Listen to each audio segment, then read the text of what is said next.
Intro Haudan lapsi ja haudatun sydämen ääni, Roland Ritchea e-book versio 1. Oletko koskaan ajatellut hylättyjä kukkia tai teurastettuja enkeleitä? Nähdäksesi, kuinka ne juovat yksin kastetta kyynelistä, joita ne eivät enää itkeneet. Niiden pieni sydän vapisee maan alla, anoen kuin haavoittunut eläin. Älä jätä minua yksin, äiti. Niiden levottomat sielut, ikuiseen rakkauteen sidottuina, eivät löydä lepoa maan alta. Oletko koskaan nähnyt haavoittuneen eläimen juoksevan hiljaisuudessa kohti hautaa? Tai nähdäksesi haavoittuneen linnun etsivän taivastaan? Voisitko uskoa, että kauneus on lempein tuomioista? Nähdäksesi äitien pitävän käsivarsiaan ojennettuina kohti taivasta ja kerjäävän? Älä jätä minua yksin, lapseni. Ne tuntevat lastensa sydämen lyövän maan alta, ne tuntevat heidän sydämensä, joka kieltäytyy kuolemasta. Lapseni, sinä kulutat minut vähän kerrallaan, jokaisella muistolla. Ei siksi, että sinä lähdit, vaan siksi, että lähdit ilman minua. Lapseni, pyydän, palaa luokseni. En voi jatkaa eteenpäin, en ilman sinua. Yöstä tulee kaipauksen alttari, kuin särkynyt kello, joka lyö aivan kuin kuolinmessua. Kuulla äitien äänten muuttuvan lauluksi. Minun on raskasta, lapseni. Elämä sattuu minuun. Maa, joka kätkee sinut, sattuu minuun. Lapseni, jos vain tietäisit, kuinka paljon minä kaipaan sinua. Älä anna minun uskoa, etten ole enää äitisi. Mikään ei ole raskaampaa kuin olla äiti ilman lasta. Maan päällä ei ole ääntä, joka voisi pitää sisällään äidin tuskan. He kuulevat lastensa sydämen lyövän maan alta. Anna minulle merkki. Tuulahdus. Älä anna minun uskoa, että olet lähtenyt kokonaan. Kuinka voin elää elävänä, kun sinä olet kuollut minussa? Jumala. Haluan takaisin. Haluan hänen viimeisen hengenvetonsa, haluan laittaa sen rintaani ja pitää sen siellä. Miksi annoit minun synnyttää hänet, jos tiesit otavasi hänet pois? Katsokaa minua. Katsokaa äitiä ilman lasta. Onko tämä teidän oikeutenne? Jumala, sinun olisi pitänyt antaa minulle ase, ei sielua rakastettavaksi. Kuulija. Se on tarina, jonka maa pitää kätkettynä, aivan kuten kuollutta lasta. Hän seisoo sulavaha sormillaan, kasvot karheina kuin murentunut kallio. Ajatukset syöksyneinä epätoivon syvyyteen. Kuulla hänen kutsuvan murhattua lastaan. Minä itken ja sanon, äitisi on täällä, pieni sieluni, hän ei lähde minnekään. Nuku, sieluni. Jos en voi pitää sinua sylissäni, voin ainakin valvoa untasi. Täällä minä olen. Yhä täällä. Aina täällä. Lapseni, lupaan, etten lähde ilman sinua, ja sinne hän jäi, pitkäksi aikaa, kokonaisiksi öiksi. Sillä usko tai älä, useimmiten äiti ei lähde koskaan. Hän jää sinne elämän ja kuoleman väliin, paikkaan, jossa hänen lapsensa nukkuu, hän jää sinne, joskus jopa ikuisesti. Miksi maa kätkee sinut minun silmiltäni? Lapseni, ole hyvä ja tule luokseni. Pyydän sinua, hänen äänensä oli samalla kertaa rukous ja harhailu. Monet äidit antavat sielunsa rakkauden syliin. Rakkaus ylittää kuoleman, sellainen on äidin ja lapsen välinen ikuinen side. Oletko oppinut kuolemaan, äiti? Jotta voisimme olla taas yhdessä. Ensimmäistä kertaa kaikkina noina öinä äiti ymmärsi totuuden, hänen lapsensa ei voisi enää tulla. Hänellä ei ollut enää ääntä. Hänellä ei ollut enää tietä. Eikä hänellä ollut enää ketään, ketä kutsua. Silloin äiti, nähdessään tämän, asettui makaamaan haudan päälle. Ja mitä näkisitkään? Hän ei noussut enää koskaan. Hiljainen hautausmaa säilytti salaisuuden. Sinä yönä kukaan ei enää kutsunut, eikä kukaan enää vastannut. Opeta minulle, Herra, kuinka kerron sielulleni, että sen täytyy jatkaa matkaa yksin, hylätä minut. Jos olen pakotettu kuuntelemaan sitä, tulen hulluksi. Voi kumpa olisin edes voinut, Herra, seisoa hänen vierellään kuoleman hetkellä. Eläessäsi elämää sinun täytyy joskus oppia kadottamaan se unohdukseen. Kuka voi kestää onnellisena olemisen kärsimyksen? Joskus totuus on suuri petos. Jotkut hetket pitävät kuoleman vaakalaudalla. Elämä, joskus ajettuna, vaatii maksunsa määräaikana. Tunnetko lahjaan kätketyn syötin kauniin hymyn, joka piilottaa torahampaat? Käsi, joka tappaa lempeästi. Velvollisuuden karvas maku. Itse asiassa tunne on tavallaan kärsimystä. Anna siis kivulle se, mitä luonto vaatii, älä sitä, mitä tapa vaatii. On vaikea taistella sydäntä vastaan, sillä kaikki sen toiveet voi tyydyttää vain sielun hinnalla. Siksi silmäsi itkevät, kun sydän on haavoittunut. Kuulija, jos olen ristiriidassa oman luontoni kanssa, eikö se tarkoita, että minun on myönnettävä sieluni olevan jakautunut? Kerro minulle, Herra. Eikö totuuden olisi pitänyt olla helppoa? Jotta se ei voisi pudota niin raskaana painona sydämelle. Sillä sanoja ei pitäisi laskea alas kuin painoa, joka painaa sinua. Eikö niin? Onko elämä elettäväksi vai uhrattavaksi? Herra, jotta voisin ymmärtää, olen tuhonnut itseni täysin. Tunnen, ettei aika ole enää ystäväni, kuulen jatkuvasti sen kuiskaavan kysymyksen, oletko oppinut kuolemaan? Jos en tiennyt kuinka elää, olisiko minun pitänyt ainakin oppia kuinka kuolla? Eikö niin? Mitä sanoisin hänelle? Että olin juuri valmistautumassa oppimaan elämään. Ei. Valmistaudun kohtaamaan kuoleman. Ja loppujen lopuksi luonto antoi minulle sielun tapettavaksi. Onneksi en sentään valita kuolemasta, rehellisesti sanottuna synnyin juuri sitä varten.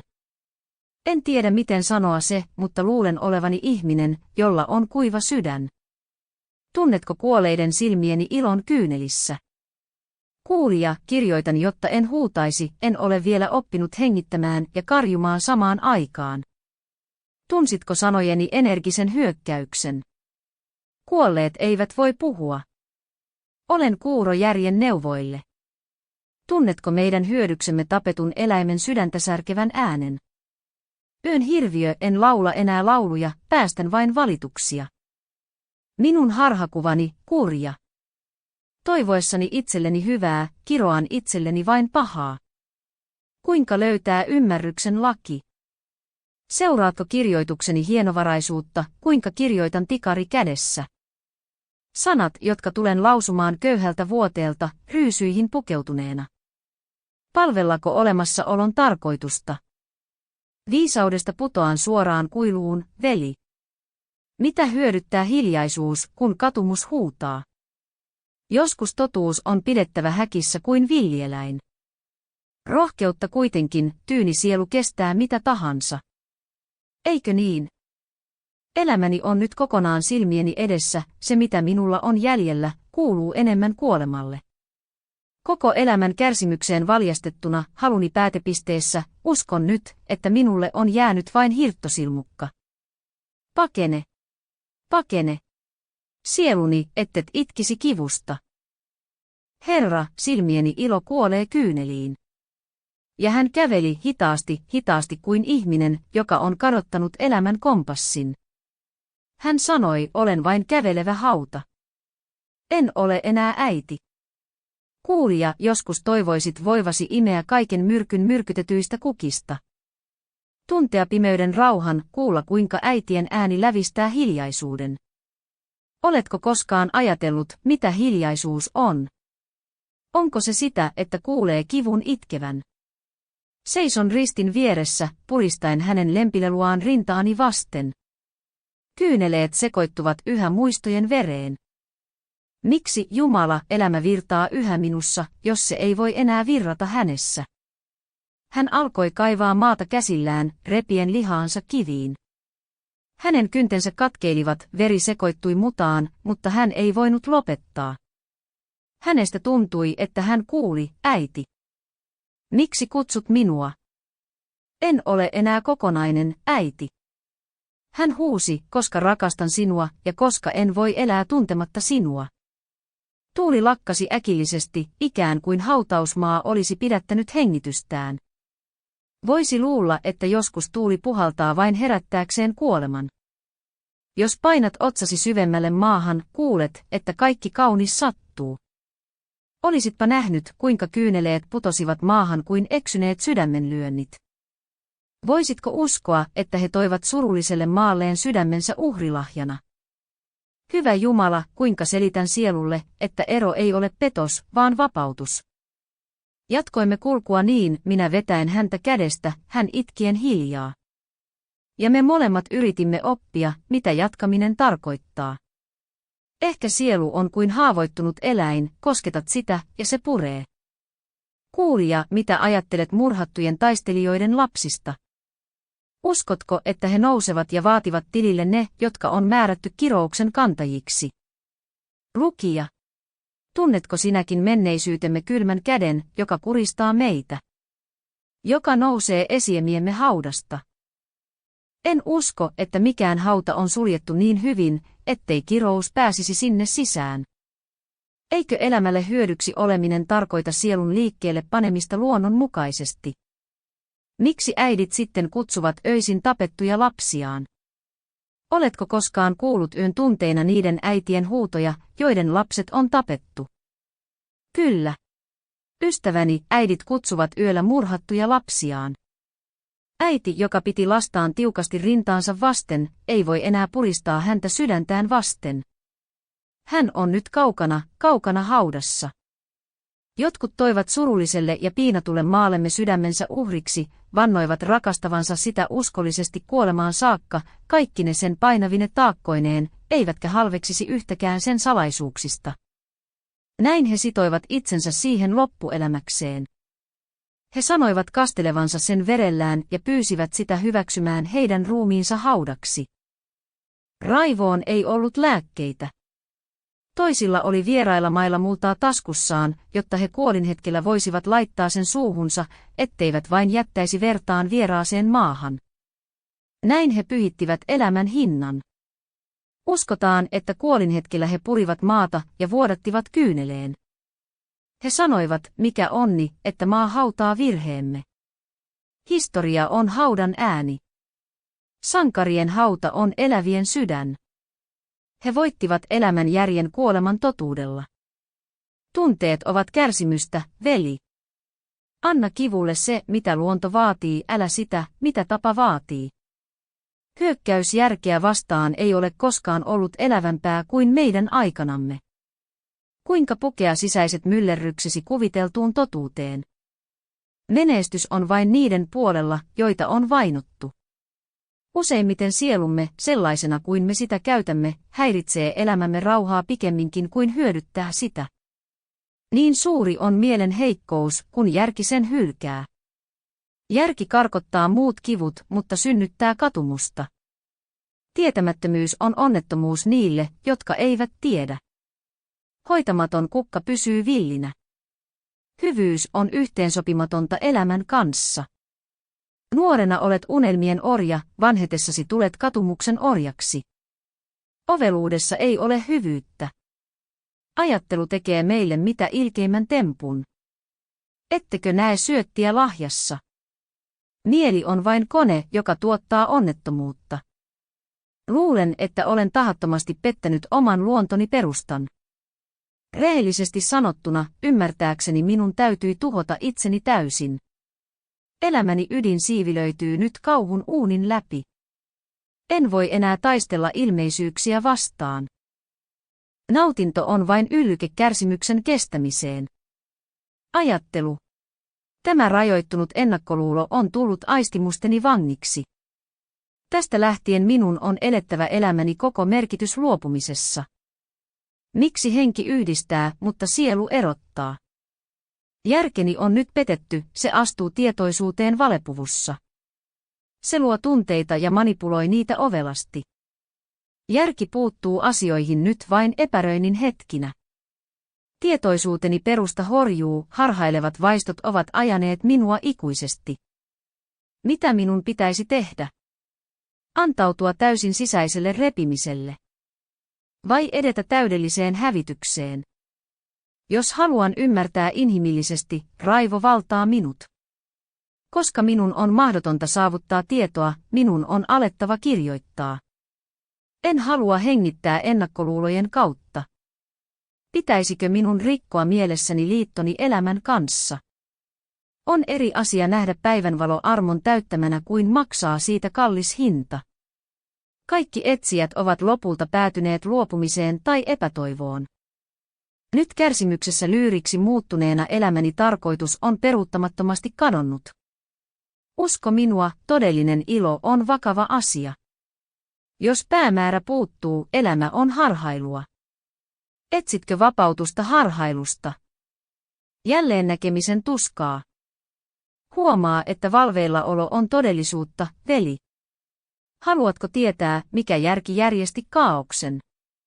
Kiittäkäämme Jumalaa siitä, ettei ketään ihmistä voida pakottaa elämään. Älykkään ihmisen ei tule elää niin kauan kuin hän haluaa, vaan niin kauan kuin hänen kuuluu.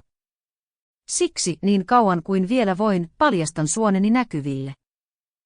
Suru on parempi voittaa kuin pettää. Kulttuuri on unohtamisen viljelemistä. Sydäntä ei voi käskeä. Halu näyttää tien. Miksi ei voisi elää ilman tulkintaa? Tämä menneisyys hyökkää kimppuuni joka askeleella, muistot piirittävät minua kauheasti, siitä lähtien kun tietoisuuteni on revitty rikki. Nyt kun tasapainoni on uhattuna, kuinka voin vastustaa kohtuullisuuden kiusausta?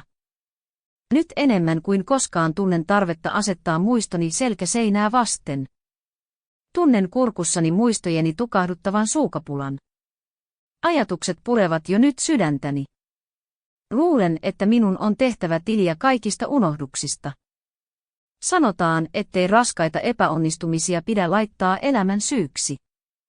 Mutta voivatko ne, joilla on puhdas omatunto, elää häiriintymättä? Sikäli kuin tiedän, paratiisia ei voi rakentaa kyynelillä. Jos olemassaoloa ei voi rakastaa, se on vain kestettävä. Vaikka melankolia olisi kuinka suloista, suru pysyy silti katkerana. Ystävä, kivun huipulla auta sieluasi löytämään tasapaino, mutta älä käske huutoa tulemaan ulos, vaan salli se. Mutta älä unohda, vain sen verran kuin kytkyt sallii. Minäkin toivoisin voivani kulkea käsi kädessä surullisen Jumalan kanssa. Voisinpa olla haudalla kasvanut kukka, jonka surullinen ja tuohtunut enkeli poimisi. Kaltaiseni maineikkaat ihmiset ovat ottaneet maan haudakseen. Ihmiset erottaa toisistaan juuri se, mikä heitä rakastaa. Tule, Herra. Anna minun tehdä verinen kehto, ja toimikoon koko tämä ihmeellinen taivaankansi hirsipuunaani. Herra, johdata sieluni helvettiin, haluan minäkin kuolla surematta ja hautaamatta. Äiti, jos löydät minut, älä avaa silmiäni, jottei taivas näkisi niitä. Kuulija, opi nauramaan kyynelten läpi.